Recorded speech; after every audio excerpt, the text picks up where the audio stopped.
So I'll ask this question for either of you guys, whoever wants to take this question to start. What's the first piece of this puzzle when you're looking to build a sales team? Is it the systems? Is it the person, people? Is it, like, where do you begin? I'll snag this one. Okay. We always hire the person, right? We're hiring the personality. And I can't train a personality. I can train a skill set. I have processes. I have procedures. I have a playbook that I need them to run. What I cannot do is make someone personable. I need that personality. Pharis, what about you? Totally agree. The first thing I'm looking for is how likable is this person? Is this someone who I can sit in front of almost anybody of any personality and at least have a conversation? This person, and I determined that in the interview just on how the conversation goes with us. I try to make my interviews conversational, especially with my salespeople, because I want to see, one, how interpersonal you are with connecting with people. As Matt said, you can train skills, but you can't train personality. So having somebody that just has the ability to, flow a conversation and just have the ability to connect with people in general is going to be something that's essential. Perfect. Okay, so I'm gonna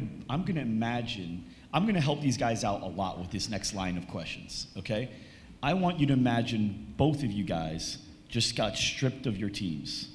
Everyone quit. Now, it wasn't because of, let's say, culture. It was just a crazy reason that wouldn't exist in the real world, but you have to start from scratch. And mainly your salespeople. Imagine your coaches are good, everything like that's good. So it's mainly people like your front desk people in your case, Matt, right? And then you guys actually have designated salespeople. So before you can even interview someone, what's the first thing you got to do? You got to find them. You got to find them.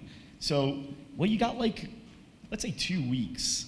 You got to get at least some good candidates in the next 2 weeks to interview. You guys want to know the answer to that question? How do you get some really good candidates in the first place? Where are you going? What are you doing? How are you getting people in front of you? I'll take this one. I'm probably going to go work out at another gym. And I'm going to scout talent there.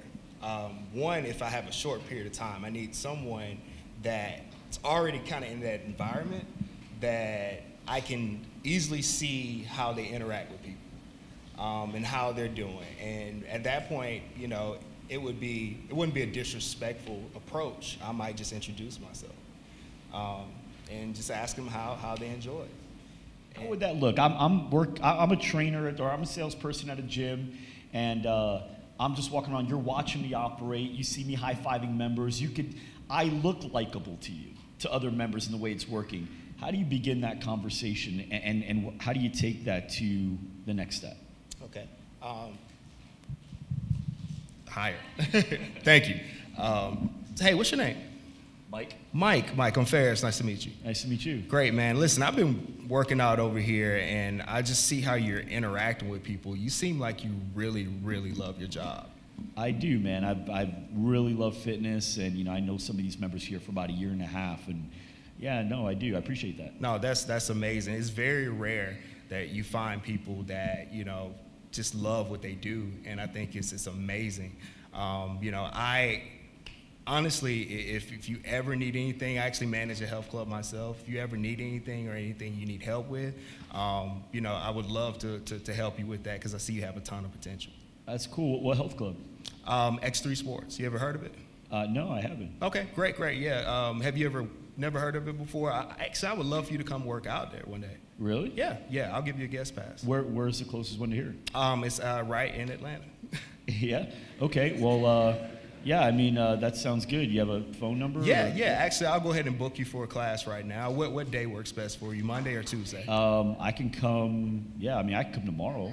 Tomorrow? Okay. Yeah. Mornings or evenings? Evenings better. I work during the day selling. Evenings. I actually have a 6 p.m. class available right now. Do you want to take that? That'd be great. Great. I'll go ahead and book you. What kind of fitness is that? Good question, man. I'm so excited. You see how excited you got me right now? I'm like already ready to get you in here.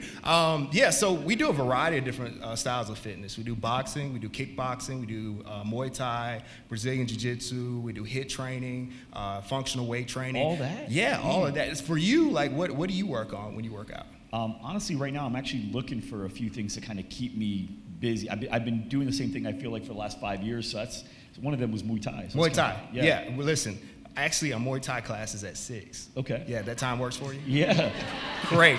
I'm going to go ahead and book you for that Muay Thai class. Okay. But yeah, great. I'm going to go ahead and book you then. I'm going to text you tomorrow morning to confirm with that. I'm going to be there to take care of you myself, all right? I want to just get a chance to see our environment, see how we work, see how some of the other, because you remind me of some of the people that work there. Really? Yeah. I mean, we have some really, really, great people that love what they do as well, too. And I can really see you actually fitting in with them, too.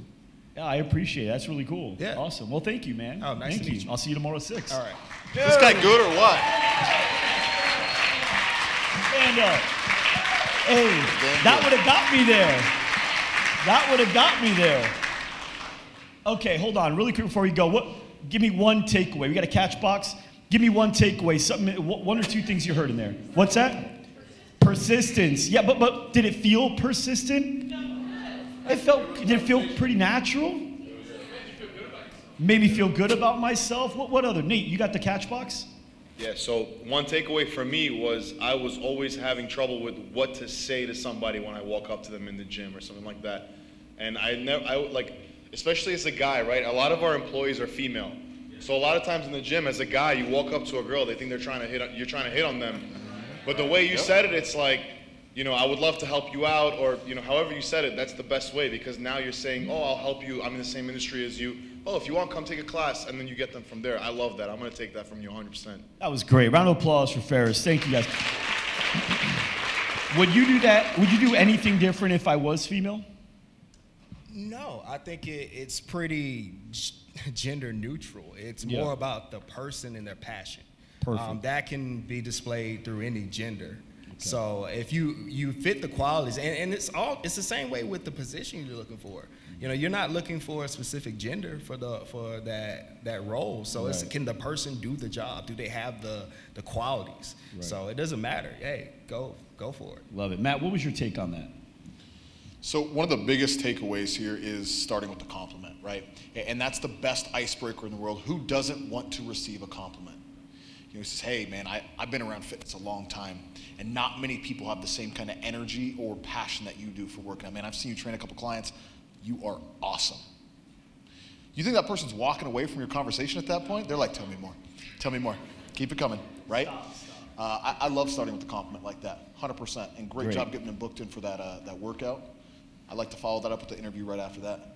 Raise your hands if you guys would love to do that. Test that out. See how you can do it. Good. Here's what I tell you. Hold on. I don't know why there's such a feedback. What I'll tell you is this. Don't practice new moves in the game. Practice and practice. Don't take what he said right now. Do your best to remember it, and then don't practice it and literally go do that at a gym today. You'll waste an opportunity. Practice it in front of the mirror a couple times. Record yourself, because you've never done it before, until it looks and feels smooth. And when you get in the game, you got that move down because you practiced it a few times. Make sense? Don't do new moves in the game. Do new moves in practice. Okay, awesome. Thank you. So, and Matt, I know you and I've got a GSD episode on just recruiting people, so we can, guys, make sure you guys see that. Nate, Tanner, we can share that in the group. I know we got it up there in the GSD show. What are some interview questions you guys look for, or not even interview questions, but what's something in the interview itself, whether it's a question you ask and the answer that you're expecting, or a question they ask? What do you look for? Sure. The biggest thing in the interview, and this is the biggest question I ask with a prospect in the sales process: why do you want to do this? Because the person's why really will determine how they approach the job. This level of seriousness they approach the job with. So I want to know why you want to work here. And I don't just, take the generic answer of, I like fitness when everybody says that, right? I want to dig into, why you really want to do this. So that question is going to be one of the most important that I'm asking, because I need for your level of passion to match the rest of my team. Now, in this scenario, when you're building a team from scratch, I need your passion to match mine, because I'm the only person that's here right now. But if I'm making an addition to my team, I'm looking at this person like, okay, I know the other people that are working here. I know how they're going to work. I need for you, your effort, your character to match that. It's a culture. And that's the biggest thing with building a team in general. You want to build a certain culture, and the culture is built with similar characteristics, and the characteristics is what makes that team cohesion function. So I'll piggyback on that. The culture piece is huge, right? My team works hard, like they bust their ass every day. So I will challenge the why, right? So I get the why and I challenge it, right? And what I almost do is almost attempt to dissuade them from the job a little bit, right? Fitness is a different animal. Okay, we work when everyone else doesn't work, right? We're here at 5 a.m. We're here at 9 p.m. This is not your normal 9 to 5. So I understand that you love fitness. How much do you love fitness? How impactful do you want to be on these members' lives, right? And I'll challenge and push them a little bit, because what does that do? Well, that weeds out those that are looking for the 9 to 5 clock punching type of job. Okay, they're not a culture fit.